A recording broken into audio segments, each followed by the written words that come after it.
Yesterday we looked at the emission spectrum and we stated that you can tell which gas is in a star by looking at the spectrum to see which colours are missing. Here's a colour diagram. Continuous spectrum is what you get from a white light source.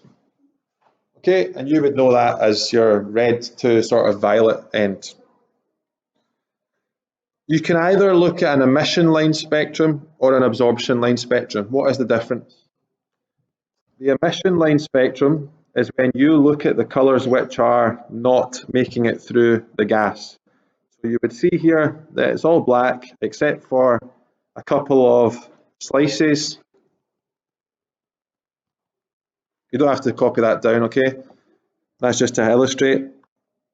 The other way to look at it is you could look to see which colours do make it through and what has been left behind. And you see that they line up, don't they? Up above and below. So you can look at this or this and tell which gases are present by looking at the barcode of light that's there or missing. Every individual element has its own barcode. Hydrogen has this one, helium has that, sodium and mercury. So if the barcode looks like the same pattern as mercury, you would be able to tell that the gas has mercury in it because that's absorbed that wavelength of light. So, bit of revision of third year. Because we use more than visible light is only a small part of the spectrum. The human eye can only see violet to red. You do not have to memorize these values off by heart for the wavelength. Every single different part of the spectrum has a different wavelength and frequency. They have one thing in common though. This is what you were saying, is that they all move at 3 times 10 to the 8 meters per second. You need to know that. Without remembering that, you'll find it tricky to answer questions on any of these electromagnetic spectrum topics. It will tell you that the speed of light is 3 times 10 to the 8. It won't tell you that gamma rays travel at that, that X-rays. You need to remember that. So the electromagnetic spectrum all travel at the same speed, 3 times 10 to the 8.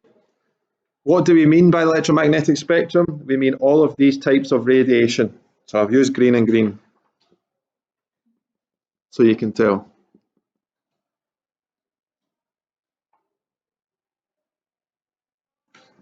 Now, every single one of those travels at the speed of light, 3 times 10 to the 8 meters per second. Now, visible light is easy to spot. We see it with our eyes. However, right now, you can't see gamma rays traveling through the room. You cannot see X-rays. You cannot see ultraviolet. You can see ultraviolet if you shine certain, or if you put under certain elements under it. You know, white seems to glow in ultraviolet more than other colours. That's just to do with how it interacts with the frequency and wavelength of light. You cannot see infrared. If you could see infrared, you would see heat coming off of everybody. You would see it like an infrared camera. Perhaps, yeah. So microwaves, when you turn on the microwave, you don't see little waves zooming around into your food to heat it up. So each type of radiation is detected by something different. Okay, gamma rays, photographic film, fluorescent materials, human eye, phototransistor, aerials. This diagram here is quite an old one, so I'll try and help you understand it. It shows you which which rays are absorbed by our atmosphere. The black section is totally absorbed. The other sections are not absorbed. So TV and radio, waves with that wavelength will come from space down to Earth. Infrared and microwaves will come from space to Earth. Some ultraviolet, some infrared will be absorbed. Some gamma rays will come through, some X-rays will not come through. It's not really something you have to know off by heart. Because radio waves are sent and received on Earth, we have these radio telescopes. They can also be used to pick up radio waves coming from space. And it doesn't mean there's a radio station in space, it just describes the size of the wave, the wavelength of it. Most of them are curved dishes. The dish collects the signals and then puts it onto the aerial. This is again third year bit revision. Radio waves have large wavelength. Yep.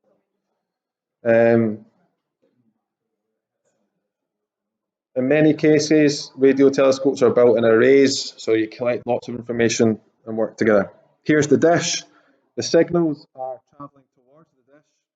And if you've got Sky TV, you might have a dish on your house. They hit the curved reflector and they are channeled to this aerial. There they are taken away and processed and given you a picture on your TV.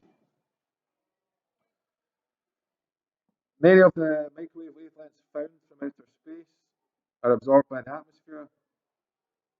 As a result, some microwave telescopes have to be on high mountains, and they can detect background radiation. Cosmic microwave background radiation is evidence of the Big Bang.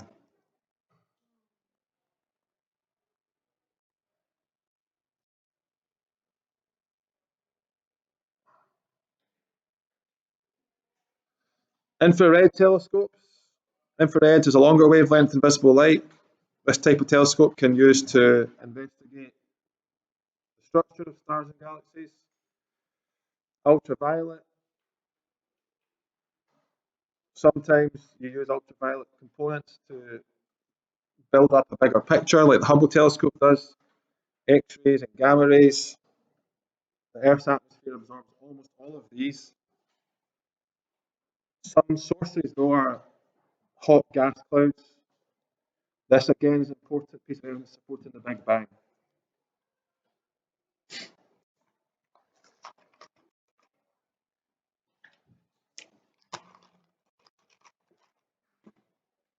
So the Hubble telescope, you can go on and check its website out. There's lots of pictures that it's taken from space.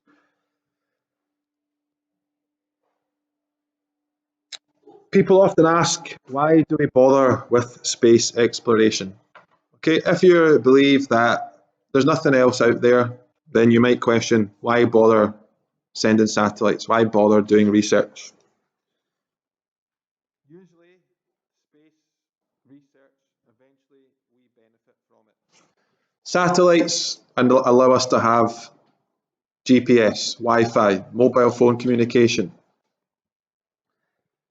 Without satellites, we wouldn't be able to do that. You could phone somebody in Australia and be put through to them in under a minute. It's a small body that orbits around a much larger body due to the gravitational forces acting between the two. The greater the radius of the satellite's orbit, the greater its period of orbit. So a satellite is just far enough away from Earth that it doesn't get pulled right down onto the surface. It is given a thrust in a direction which makes it start to travel round Earth. Because the gravity is pulling it towards Earth as it's going in a straight line, that causes it to curve, which is what we want. It rotates around Earth.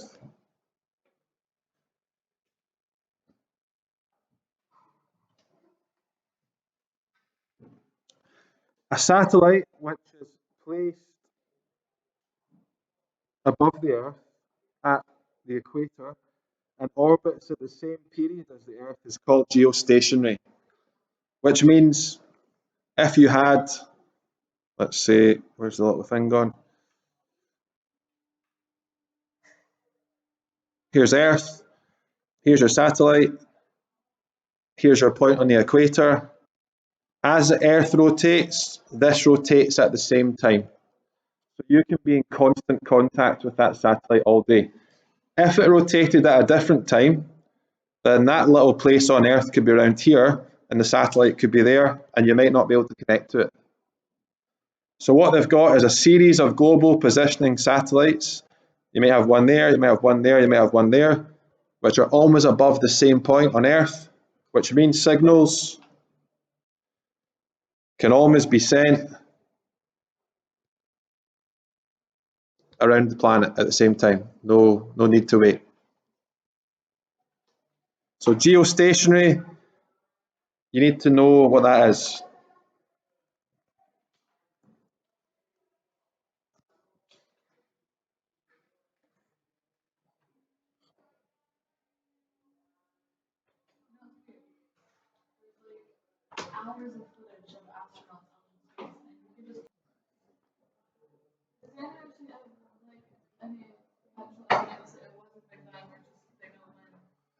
Yeah, there's some evidence, the things we talked about already, lighter elements, energy. Yeah, Nicholas?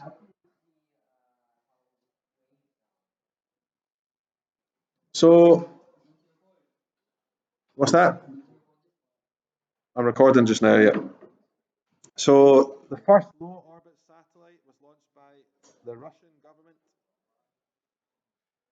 Since then, there's been thousands of satellites launched.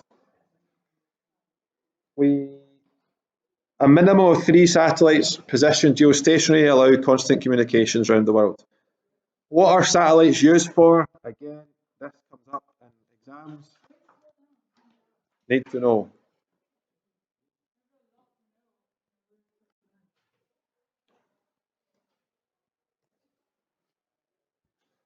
So, humans benefit from the developments that resulted in space research. Basically, USBs, CDs, communications, mobile phones, everything like that is designed, first of all, for space. Every single kilogram that goes into space costs thousands, if not hundreds of thousands of pounds. So they want everything to be portable, efficient, small.